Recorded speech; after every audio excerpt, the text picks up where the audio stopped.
1, 2, 3, 4. Filled with awe and fright, see Jurassic right, bathed in amber light.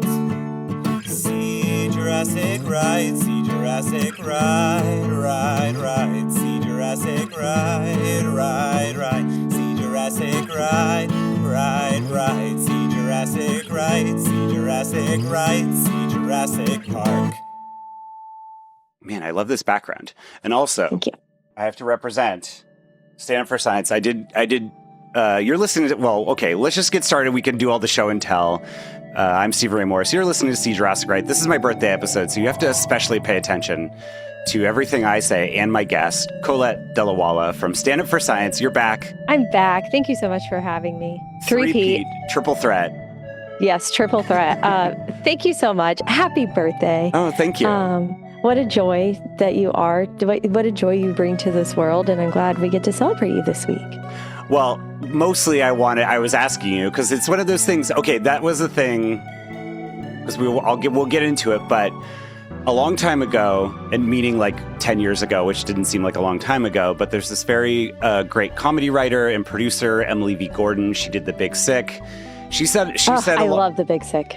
She's brilliant, and she said a long time ago, if you're feeling bad about yourself, donate, go volunteer, give to a cause, kind of step outside yourself. And that has always stuck with me. So for the last few years, I will donate to causes and things on my birthday. But I was like, wait, Stand for Science is right here. It's my birthday. Let's put the focus in on one organization because I think what you and everyone there is doing is really great. So that's what this is. It's my birthday. Thank you. I'm obsessed with that. That's amazing. Yeah, cool. Let's do it. Yes. So last we talked was beginning of the year. RFK, get that quack out of office. A lot has happened since then, but Stand Up for Science rally happened. What can you tell us a little bit? I was at the Los Angeles annex, but the DC one looked incredible, and there was all over the U.S., right? Yeah, so we, again, mobilized tens of thousands of people all across the country. We had 52 flagship events this year, and it was on a Saturday this year, so it was like set up a little bit differently than our first one was, because 2 years ago, we did like a walkout situation where people could walk out in addition to attend a protest. And this time we just sort of centralized it, did these, various rallies across the country. We had, it was over 2,000 people, but people counting is I've learned there's a lot of yelling in people counting. So like we got an estimate from the group that helps us do the production, and it was just a really great crowd. We had, oh goodness, 7 or 8 members of Congress come out. We had some, patients. We had leaders of science organizations speak. We had, different advocates and different advocate groups represented. And it was really just to sort of show that, like, yeah, you know what? Scientists are a little bit tired right now. Like, lots of scientists are burnt out, but we're not backing down. And we're still here. We're still fighting. We're still yelling in the streets, and we're not getting any quieter. So it was a great event. Like, it was a great day, totally peaceful, like no issues anywhere across the country, which has definitely been a great theme that we've seen in like all of the mass mobilizations. But yeah, it was awesome. The other thing that was really cool about this year versus last year is last year, we were like upstart crows, and we're still upstart crows, but we were really upstart crows then. And the only groups that we could get to like endorse the events were AAUP and a sort of like collection of sort of smaller, like UAW endorse, so labor jumped in. Yeah. This time around, man, we had endorsements coming out of our ears. Like, it was awesome. So it was just really cool to see like year on year growth, to see that, we're being taken seriously. People understand our value. They understand our mission. They understand what we provide to not just science and scientists, but also the general public who believes in science. So it was really cool. And yeah, I went to the Los Angeles one. You can see my sign in the background. If you're listening, it says we didn't crawl out of the ocean millions of years to go extinct.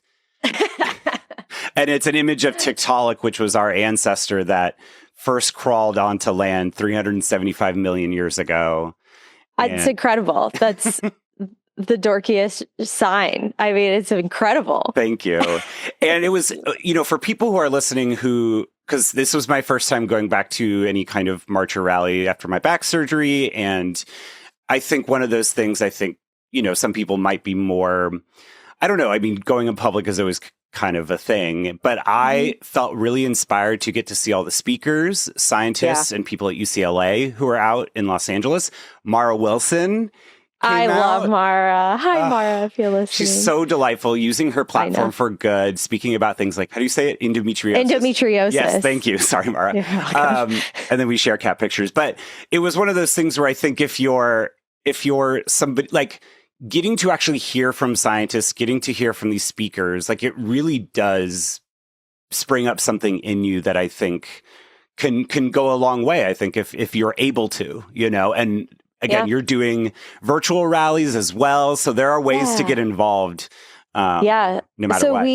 We did for March 7th, we did our first real true attempt at a virtual rally this year. And we had, ASL interpretation, visual description when people come in, and live captioning. And it was received so well and made civic engagement so accessible for people for a gazillion different reasons why you can't go out in person.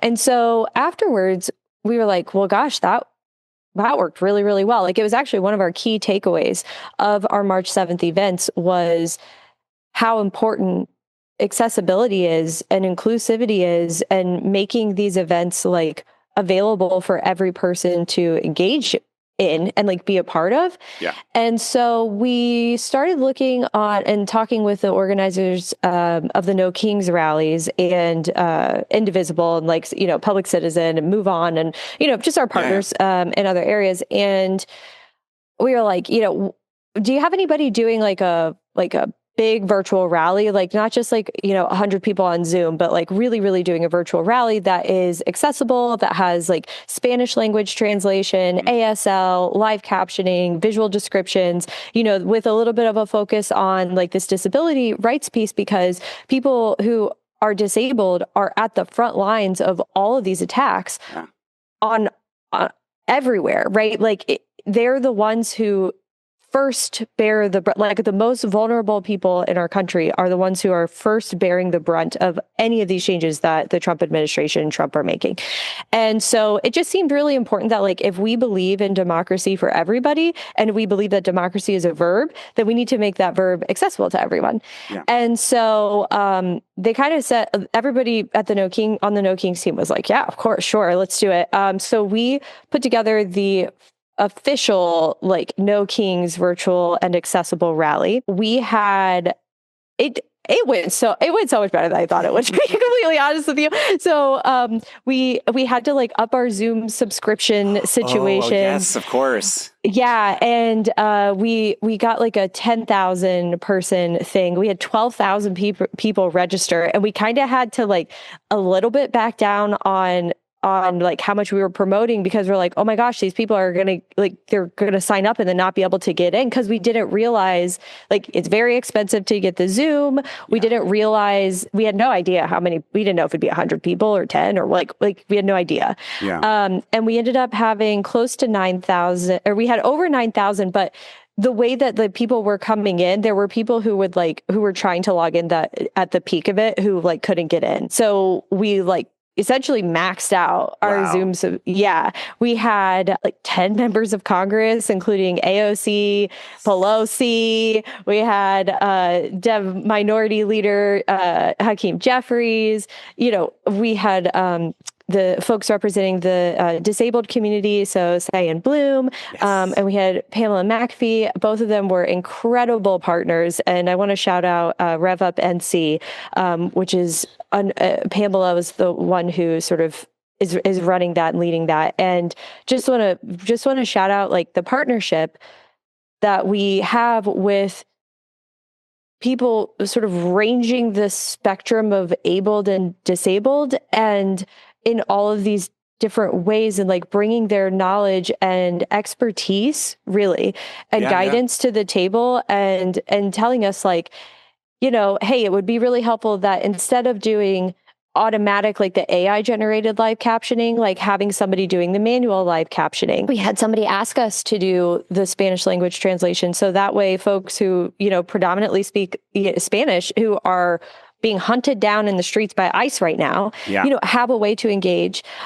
We had representation, the executive director, Tyler, from the Christopher Street Project, to speak on LGBTQ plus, but particularly trans rights, which I think is critically important. And, you know, across the board, like the stories of people who were able to participate in democracy because we opened up this pathway, incredible. Like people getting chemotherapy, like having their chemotherapy happening while they were watching this, caregiving with their parents or for their parents, like, and not being able to go out, folks with autism who were just not comfortable, you know, in a big place. We had undocumented immigrants who didn't feel safe going out. We had several trans youth in red states who didn't feel comfortable going out to their protests, you know, and then obviously folks in wheelchairs, folks who are deaf, who just wanted a better way to engage. And so it was a moving experience for me and my whole team because it just was like, whoa, like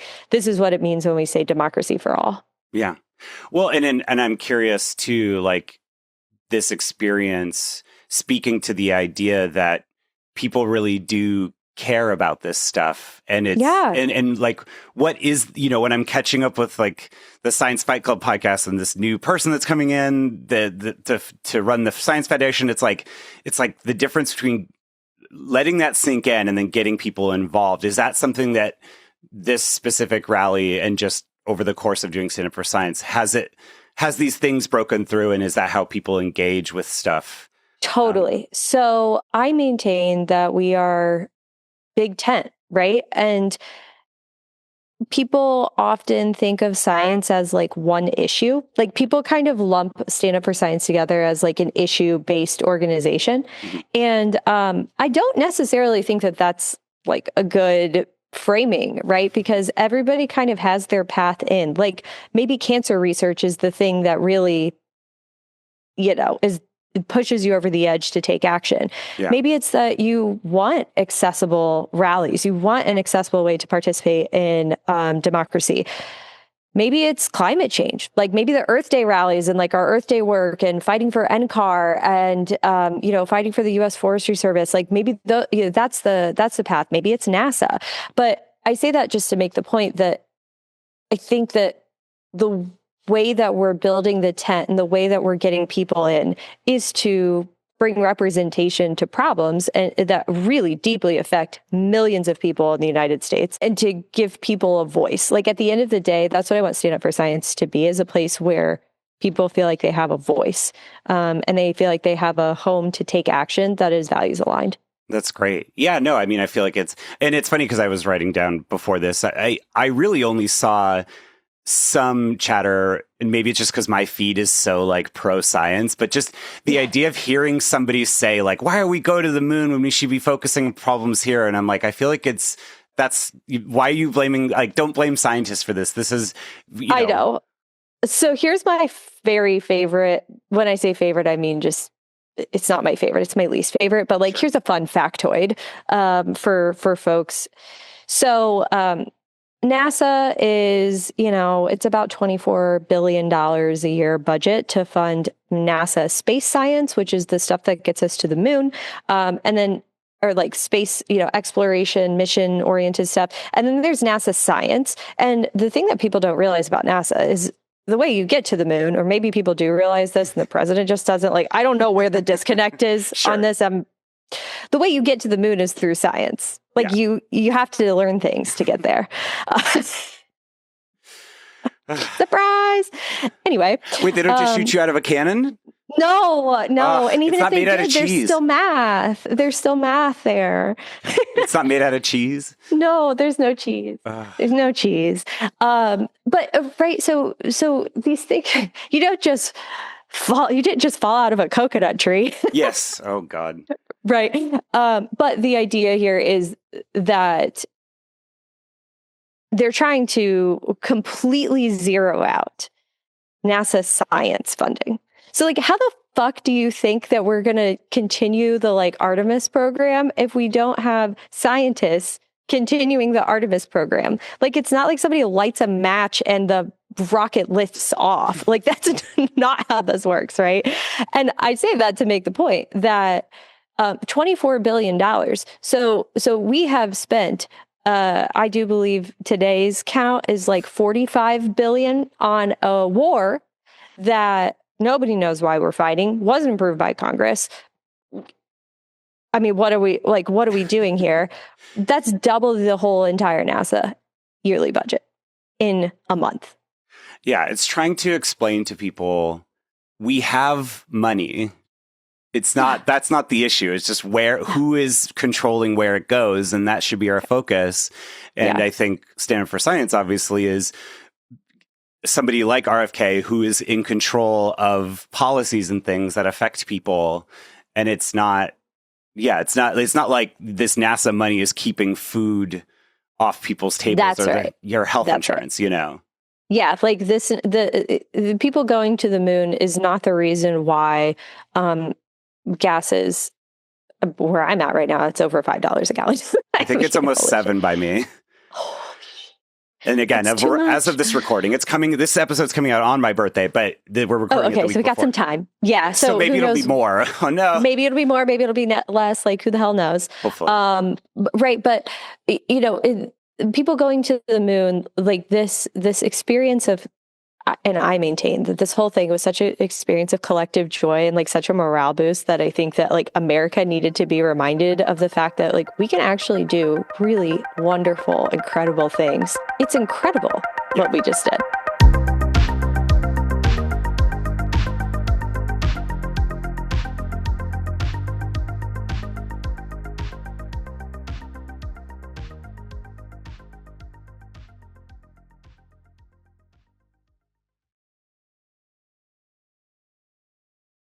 Yeah. And the fact that it took, I mean, it's just one of those things, like I was recently learning about, there's like a new HIV vaccination thing that could be like twice a year, which is so much better than, balloons to celebrate. That's a great reason to put up some balloons. If you're watching the Daily Pill, that's so much better than the Daily Pill. And it's one of those things where you think about how stigmatized it's been for the last, 30, 40 years. And it's like, imagine if where we'd be at if the fund, and I just think so many, reading the news, catching up again with Stand for Science blog site where I get all my updates, but there is just some of these disheartening things where you're like, hearing about, again, at the Stand for Science rally in LA, talking at different scientists and speakers who were talking about their departments being unable to hire more people or only getting one allocation year to hire somebody, or this kind of stuff. And it's like, those are the people, like you were saying earlier, cancer research for one example. It's like, those are the front lines to like make sure that this stuff happens. And we're not waiting another 10, 15, 20 years that losing lives, to those things. Yeah. I also think that there's two buckets to this, right? So there's the science that happens that has really overt direct benefits, right? Like the HIV vaccine stuff, the cancer research, the Alzheimer's, pick a disease topic, pick a, climate crisis mitigation work, the weather forecasting, don't you like your, a fire alarm alert thing that says like, hey, tornado, hurricanes, flash flooding, all of that. It's really important. And then there's also science that we do that exists just to expand human knowledge. And you don't know what you're going to discover, and you don't know how those discoveries are going to impact humanity and the world moving forward. And you could be like, it could be nothing there, but there's something like quintessentially human about seeking knowledge, and that benefits a society. Like in and of itself, having a group of people in a society for whom their lifetime work is just to expand humanity's knowledge, that is a good thing. Yeah. Like that advances societies at its base, like beside the fact of like what we discover and how we can turn that into some way to better our lives. No, totally. And so many discoveries have been made because somebody was looking somewhere else. And then, yeah. And then somebody in a different field was like, oh, that fixes my problem that I have been trying to solve. Or like, there's this like cross-pollination that happens. And that's the freaking magic sauce of American science. If I'm going to be so for real, it's the cross-pollination. It's that we're allowed to, until Trump, we were allowed to study whatever we wanted. And then people could study what other people were studying and then apply that to their stuff. Like LASIK eye surgery. That's that. So, Well, and also, too, I think, and it's something that I've always admired in scientists, is this idea that the sort of trust and the patience and like you're saying, the benefit of knowledge of humankind and almost a way in how shedding the ego, because it's like my study about these type of worms and their relationship to the oxygen in the ground could lead to a discovery that helps cure, and it might not happen in your lifetime, but how wonderful that we have people who thousands, hundreds of thousands of people that live their lives for the benefit of humankind in that way. Yeah. Like, and I also regularly think about what would all of these kids who want to grow up to be scientists, like if we shut down all of these pathways, what are they going to grow up to become? Yeah. What are they going to do with their lives? And it makes me sad. Like I want them to be scientists. If a kid is sitting there in a classroom feeling just lit up in their 6th grade biology lesson, oh my God, that's amazing. Like, go let them be a biologist, for God's sake. Like, put them in some STEM training. They should have the opportunity to pursue that. Well, and I think that speaks to the success of Project Hail Mary. I mean, that was obviously a hit book, but like the rapturous, like the notion of, and weirdly perfect synergy with the Artemis 2 mission, but just this idea it worked of out well. like, oh yeah, we are so much more capable, and I think so many of like the Maha and like MAGA, like there's this kind of like death cult quality of like it ends with us, and it's just such a more people need to be moved to action because of that. Like that's not a way to live. I agree. I also think that there's something about, so I grew up like culturally, I grew up in a very individualistic family. Even to this day, like my family on my side, very, very individualistic. My husband's family is the polar opposite. Like they are a giant family unit. If somebody needs something, if shit hits the fan, like they are for better or for worse, a family unit, right? Yeah. And the synergy that happens when you bring a group of people together who are actively trying to better their lives, better their children's lives, like working together for the betterment of the group and each individual in the group you get so much further that way. And I think the same thing can be said of what science does for humanity. And when you look at what Maha and MAGA and like that whole group of people are doing, even the way that Maha frames health, they frame health in the context of you should take control of your own health and fix it yourself. But like, what if we designed a system together that benefited more people in more ways together using the science that we have learned? Like that would be synergistic, and we wouldn't leave people behind. We could bring people forward with us. Like to me, that is actually the distinction. Like you nailed it, right? It's the difference between seeing that, together we can learn stuff and bring humanity forward versus individualistically, I'm just in it for me. I just care about my health. I don't want my tax dollars going to help somebody else. Like what a sad way to live. To me, it's such a lonely existence. And I think a lot about too, about like, there's a reason why, if you work full time at a place, they have health insurance. And because if you like caring and nurturing your employees will just make the whole thing better. Right. And it's weird that we've, in this kind of startup environment where it's like, I always get mad when people talk about when they like pathologize like the past, and they talk about like they misuse phrases like survival of the fittest or like Darwinism or like dog eat dog world, and it's like we wouldn't be here now if all the toughest cavemen killed everybody. You know, like I just, That's right. I hate when people misuse those phrases. It really drives me nuts. I was looking at, there's this swamp in Florida. There has to be a different word than swamp. It's a swampiest type of place. There's a scientific word for this. I am not a geologist. Yeah. It's a swampy type of area, right, in Florida. And thousands of years ago, there were people living there, and they would bury their dead in the swamp by basically making these like teepee tent things and holding the body peat. They would hold it down into the peat.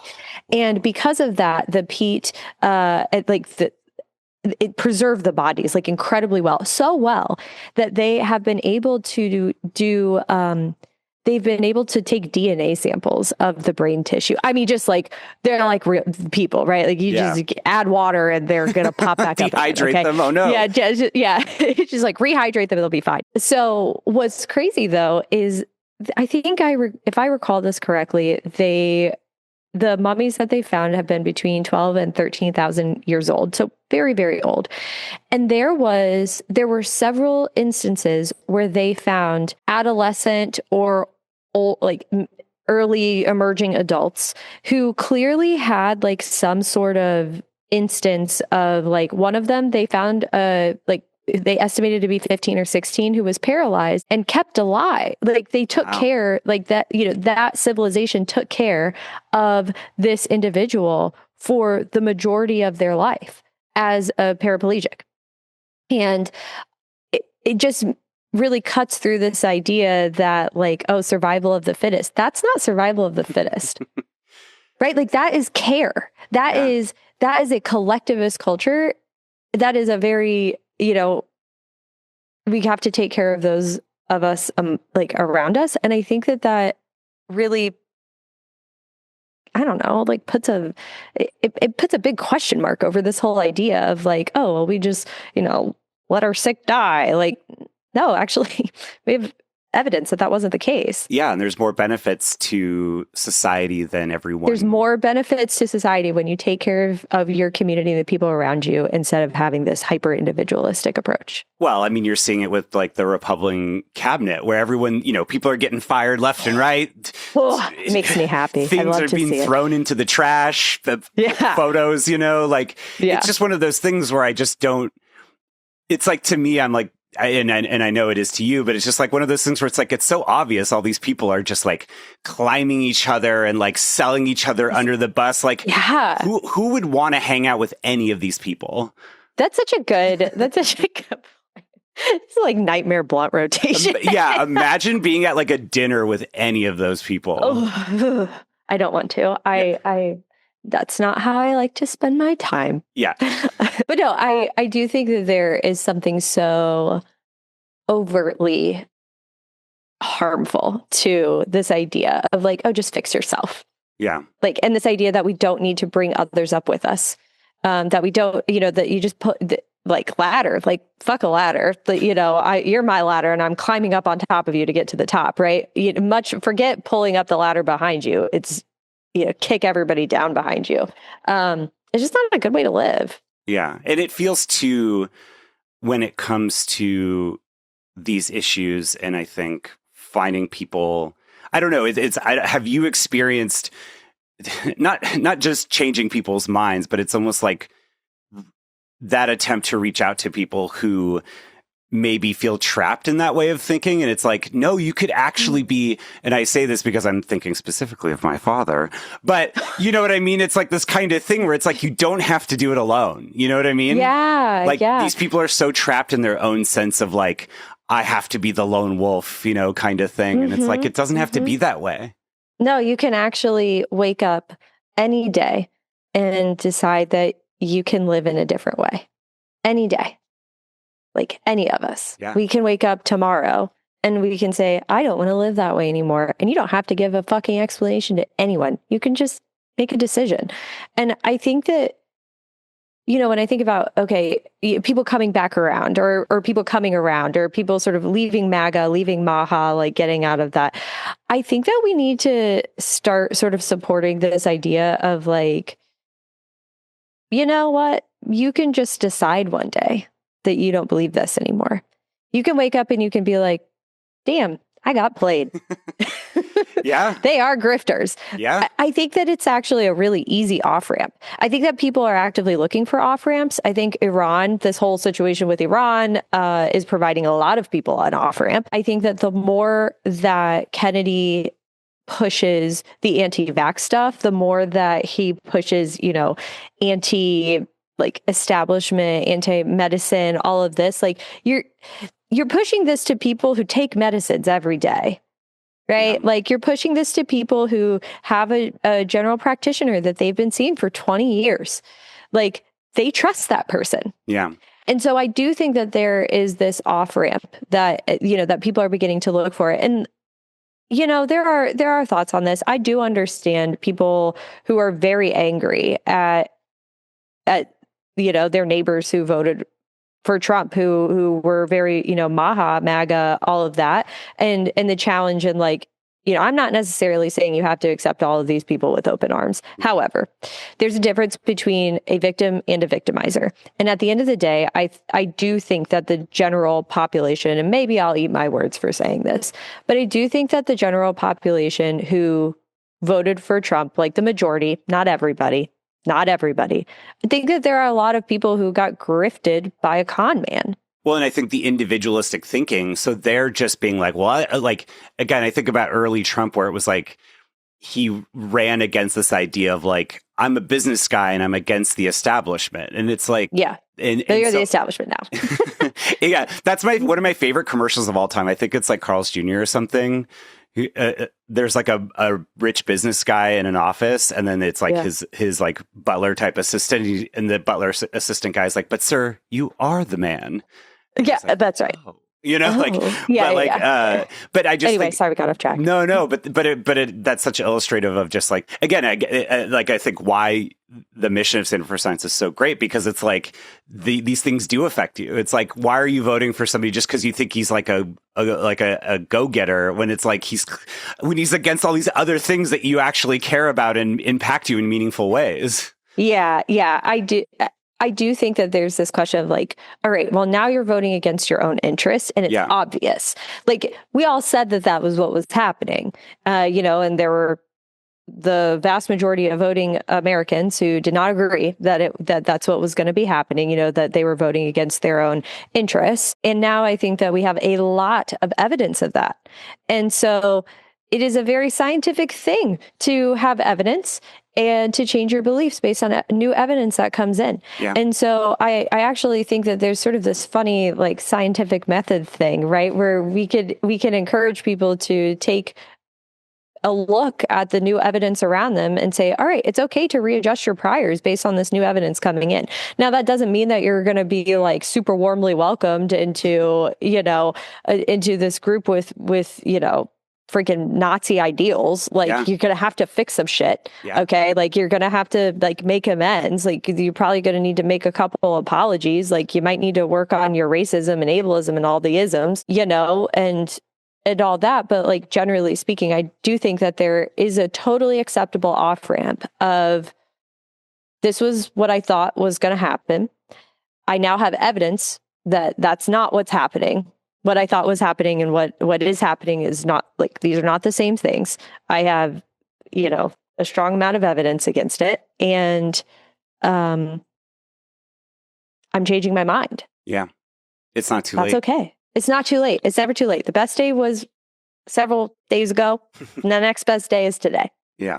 Do you think also, too, that because the internet has become such a slop pile that people are, even like our most gullible, are now starting to be like, wait, maybe... Because I just think it's, when we talk about misinformation and we talk about, like, to me, I think one of the biggest destabilizing things in our lives was making our feed not chronological. Because because you know what I mean? It's like, oh my God, I didn't know this thing was happening. Like I'm being shown something from a week ago. And I think that I personally think that has totally destabilized the ability for people to organize, sell their art, all that kind of stuff. And so do you think because of AI slop and all that like even now, like you're saying, like not to say it's the same as the war in Iran, but like it's this notion of like it's so bad that people are like even again the most gullible are like, what is going on? I actually do think there's something to that, and I have this is just an anecdote. This is not research, right? So, my mother-in-law is in her 70s. She is an immigrant to the United States, so she's a citizen here. But she speaks several languages, but generally speaking, like tends to be more culturally connected to the culture that she grew up in versus having like strongly assimilated to the United States. Although she's like, speaks perfect English and all of that. But I say that just to sort of paint the picture for the story I'm about to tell. Sure. So she sent me and my sister-in-law this video, and it was something somebody sent her on like WhatsApp, right? Like one of the like aunties out WhatsApp groups, and it was a newscast, and it was like warning women that if somebody puts a rose in their car door handle, that it's like a marker that they're going to get kidnapped or something. And it was like very scary. And there was like CCTV footage of, a woman like pulling a rose out of her door handle and then like getting snatched, like multiple bits of footage of this and all of that. And it was like it was very scary. And it was like a news anchor in a suit, like doing this. The whole thing was AI. And I like sat down with my mother-in-law and I was like, this is totally fake. And she was like, oh, that doesn't happen. And I was like, that news anchor is even fake. Like, it's not that like a news person presented on something that was real. Even the news anchor is fake. Wow. Yeah. And her mind was blown. Like, she was like, what? And I was like, even like nobody none of these people that you see are real people. Yeah. And I think that experience caused her now she thinks twice. Yeah. So, right. And she hasn't sent me any more of these, like, watch out. And maybe that's because she sees them and she just like thinks that I'm going to call them fake. Right. But I don't know. But I do think that me just saying like, this isn't real to her and taking the time to show her like how I knew it wasn't real, and it was convincing. Like it was really clean, like really convincing. But I was able to show her that like in one of the videos, a woman has multiple, like more fingers than she should have. Yeah. Like there were just like parts of her I'm like, yeah, this is AI slop. But being able to say that. And I would consider my mother-in-law, for better or for worse, like I do think like she often comes to us and there's some scam text or something. And she's like, hey, is this real? Like it's like your car is going to get taken if you don't pay this thing, and it's like totally. From like the Georgia Department of Transportation. Obviously it's a scam, but like she needs a little bit of help to see, and she asks us, she comes to us. Right. But I think that anytime that as people, if we can call those things out for the people around us, and again, this is about not being hyper individualistic. It's about taking some time to say like, hey, grandma, that thing that you sent me is not real. That cat's not real. Like, just so just to explicitly call it out. Like, I do think that pokes holes in people's reality, and it causes people to ask questions and to think twice about the information that they're consuming. That's great. That's a great story.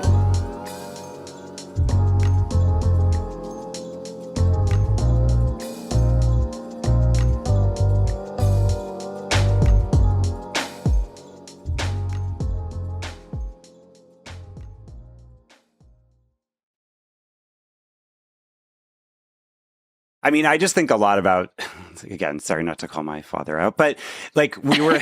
our like family's getting really just flamed on this podcast today. But I just think it's one of those things where we're circling back to something a little bit earlier where it's like, we're in another country, we're like enjoying this public square in Melbourne, and like people are outside and enjoying and I'm not saying that like, obviously Australia has plenty of problems, Melbourne has plenty of problems, but it's like, getting to enjoy the public space.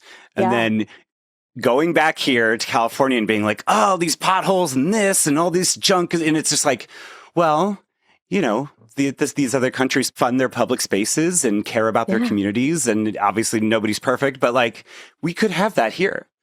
Yeah, totally. You know? Yeah. I mean, it's public good, right? I think that that's the other thing about science that people sort of don't understand or maybe realize or just maybe I've never thought about before because they've like never really needed to because science is just like going on in the background of our lives, right? Yeah. And that is that our tax dollars are what's paying for the advancement. Yeah.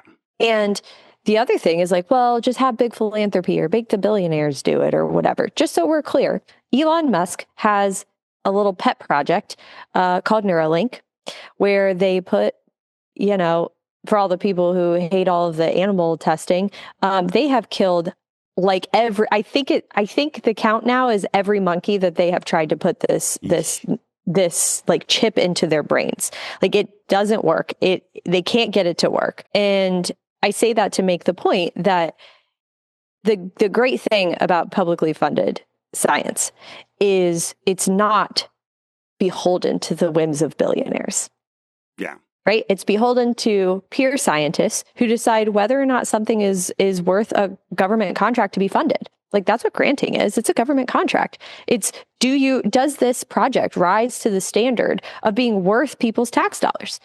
And if it doesn't get funded. It is a really competitive process. Well, and again, since we met, literally the thing I repeat to everybody when I get a chance to is just this idea that when people submit for NSF or like, you have to say what the benefit of humanity is. Yeah, you have to. And I will say that like, so this is a completely separate tangent. But I don't think there's a grouping, there's a type of research in basic research that I actually think that the benefit of humanity is just learning things. Yeah. And I don't think that you like have to, I don't think that you should necessarily have to be like, oh, I need to go study cricket mating behavior because it's going to help us learn about people mating behavior, like whatever fucking thing, right? Yeah. Like I sometimes think that those types of projects should not be in competition with projects that have like a really direct line of like, I'm going to solve cancer because like, of course you're going to choose the cancer research over the cricket mating behavior research, that's a right? Great point. Yeah. But that doesn't mean that the cricket mating behavior research doesn't have some importance to it. It's just different buckets of like the type of work that we should be doing. Like we should maintain this line of just asking questions for the sake of asking questions and for learning of the world around us. And we should maintain and increase funding for lines of like direct impact work too. We can have both and we should.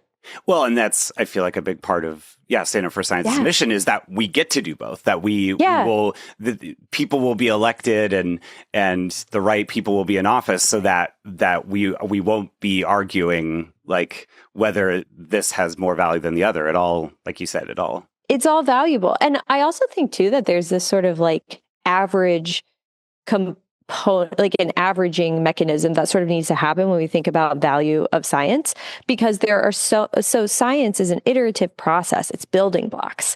And if you say like, if you try to compare one brick to another brick in this thing that we're building, and one brick is like HIV breakthrough, and another brick is beak size of XYZ bird on some island. Yeah. CC Darwin. Like you're going to automatically suggest that one brick is worth more than the other, but you can't know that. You can't know what a discovery will lead to. You can't know what you're going to discover. And so what you have to do is you have to weigh the whole of the ecosystem. You have to, sort of judge the entirety of the ecosystem. Is it productive? Yes. Oh my God, yes. Like, can we tighten up some bolts and nuts here? Yeah, totally. Can we design parts of it in better ways that make it more accessible, that make STEM education more accessible for folks, that make science, more applicable and sort of bring these discoveries better back to the people? Hell yeah. And we're working on that. But this whole idea that we should just destroy the whole thing is like so insane to me. It's so insane to me. And at the end of the day, how many fun podcasts or news stories do you hear about some billionaire or some scammer grifter who's like, I'm going to open a theme park. And then you find that they just took all the money and ran, you know, like that happens way more often than scientists. You know what I mean? Every day there is a billionaire who is like scheming or doing something. And you're just like, that seems not good. Yeah. like that seems like it should not be happening. I mean, I even think about, I don't know if you saw this story, but did you see the, I think it's Kimberly-Clark, the like toilet paper company.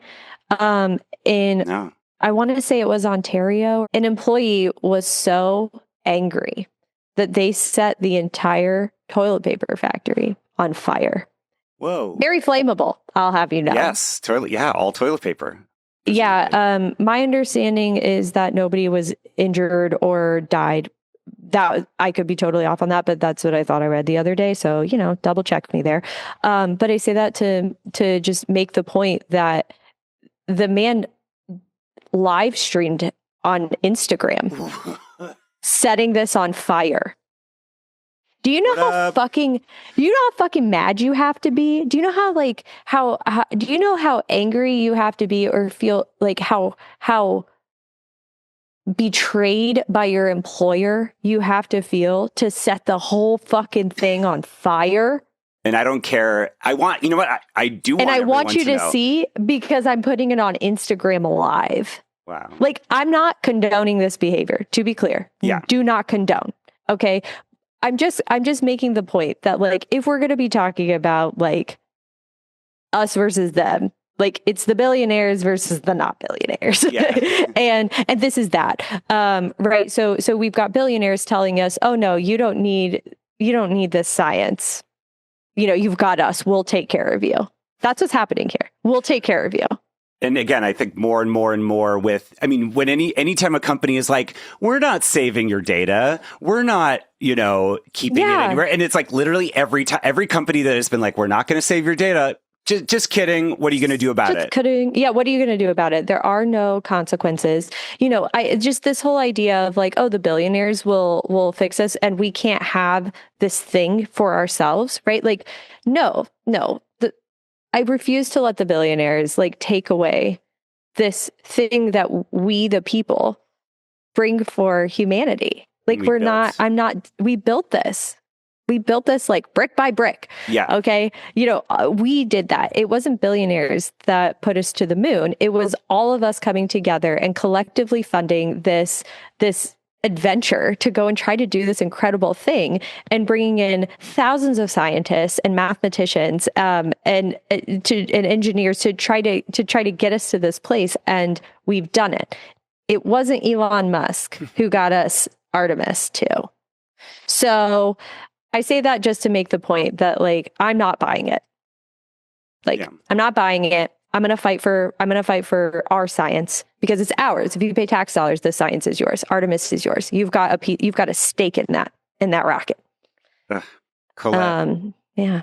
This has been so great. You. It's been so fun. Sorry, we like kind of didn't cover like anything on the list that we came in here with. We could bring up the Waffle House thing was insane. I made that collaborative post you did of the Waffle House thing. Just briefly. Okay, I just need to explain this to me. So this is a FEMA, like a high level FEMA appointee. So it's a political appointee at FEMA. And the man is like super duper duper Christian and said that so I guess the background is like in evangelical flavored Christianity, which is a special thing. There is this biblical idea of being, oh God, what is the word for it? It's not teleported, but it's like being raptured? Moved. It's not raptured either, but it's like being physically moved by God. Like the like transliteration from Hebrew would be the word teleport. Okay, but it's like a specific type of, it's a specific type of God has picked you up and moved you. Okay. You have been yeeted by God, by the hand of God. Yes. Being, picked up. So he, in public, on Beyonce's internet, said that he was teleported by the hand of God to Waffle House. Now, I live in Atlanta, Georgia. Everybody in Atlanta, Georgia has been teleported to Waffle House at 3 a.m. blackout drunk, and they got some grease in their bones and they were teleported right out of that Waffle House. But yeah, like this is a serious thing that a government official said seriously and publicly. It's fucking crazy. I mean, he believes it. He believes that God transported him. I will say the first Waffle House I ever went to was in Atlanta. And you know what? Were you also transported? Transported a little bit, yes. You're like, I kind of remember it. Just woke up on the sidewalk. It sounds like most people's experience at Waffle House. I just wanted you to bring it up because you have such a great perspective on it. And just I think it's almost just kind of leave it out there and just be like, these are the type of people. What are we fucking doing? Imagine if we said something like that at our job, any job that we've had in the last 20 years of our life. If I said that, my PhD advisor would be like, you need to go home for the day. You're cooked. You're toast. I think the R code has gotten to your code. Like, get out of here. Like, pack it up. Scram. Yeah, I mean, because I feel like the people who work at Waffle House, I mean, they have so many skills with all the system of knowing the orders. Like, but also there's like this, them, we can't underestimate them. But here's the other thing about Waffle House that you've got to know. Waffle House is tough as nails. You got to pass like a boxing test to be able to work at one of those places. Okay, every person I have ever met at a Waffle House that like I've had time to talk to has stories of fights at Waffle House, and usually it's like involves a chair. Yes. Okay, like this is not a place for the weak. And the other thing about Waffle House is there's a real thing called the Waffle House Index in the South, where like, is the hurricane that bad? Is the Waffle House open? That's how you know. Like, they don't close for anything. So, like, if the Waffle Houses are closed, you better get the fuck out of town because you are not going to be in a good way, right? In some ways, they're sort of like a cultural weather channel, if you will. Well, we can't let them be the only weather channel. That's right. Waffle House cannot be the only weather channel. They cannot be the only way we know a hurricane is coming, you guys. So, anyway, all that to say, like, it's just ridiculous. And, like, yeah, we're sitting here making fun of it, but at the end of the day, like, that is a person who is at the head of managing our emergency, like if shit hits the fan agency, right? Yeah. So FEMA's the one who they prepare that before, during, and after. We worked with FEMA folks, and I love our FEMA folks. They're incredible. All of our public servants are, but I do have a special spot for FEMA. Before, during, and after, right? Like they're preparing for eventualities. They're preparing for flash floods, for hurricanes, for tornadoes, you name it. They're already preparing for it. They're the first people to boots on the ground in a disaster zone, and they're the last people to leave. So like they are, I mean, bringing it all the way back around to collectivism, like they're one of our social safety nets and like physical safety nets in the United States. Like they are the fix-it people. Yeah. And you have somebody running it who thinks that God teleported them to a Waffle House. Seems bad. Well, you're the good news, Colette. And Stand Up for Science, such a great organization. It's been even in the time that we've met, it's been so wonderful to follow. And again, I literally just send everybody. Thank you so much. We so appreciate your support. Excuse me, really. But yeah, it's my birthday, so you better donate. Happy birthday! Please donate. I mean, also you're trying to finish your PhD right now as well too, and any bit helps to helping the organization. Totally, get the support they need. So what can we do to help, and where can people donate? And again, This will come out on my birthday. So if there's any upcoming events, and I like what you've been saying post the rallies about, okay, this was great. How can you, like, because I feel like there are tons of people who are like, I want to keep helping. How can I want to keep helping. You know what I mean? Like, all that. Totally. So love all of these things. So first of all, we do have 2 virtual rallies coming up. So on the 22nd of April, so Earth Day, we have our Earth Day virtual and accessible rally. So all of the same like accessibility tools that we've been using in our prior virtual rallies, we'll do them here. We're trying to expand to see if there are other ways that we can, be accessible to just make it as inclusive as possible. So we're always taking like suggestions and ideas too. If folks have ideas for ways that we can make this even better. We do like a Fathom events, it's like, yeah, that's right. So April 22nd, and then for May Day on May 1st, which is my birthday, we're hosting, thank you, Taurus season. We're hosting a virtual rally, and that will be sort of in coalition with all of the Mayday Strong, No Kings, like everybody's awesome. doing that stuff. Yeah.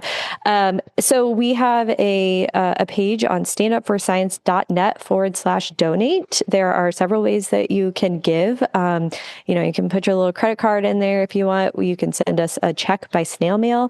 Or if you have a donor advised fund, if you're that fancy, we also do accept donor advised fund.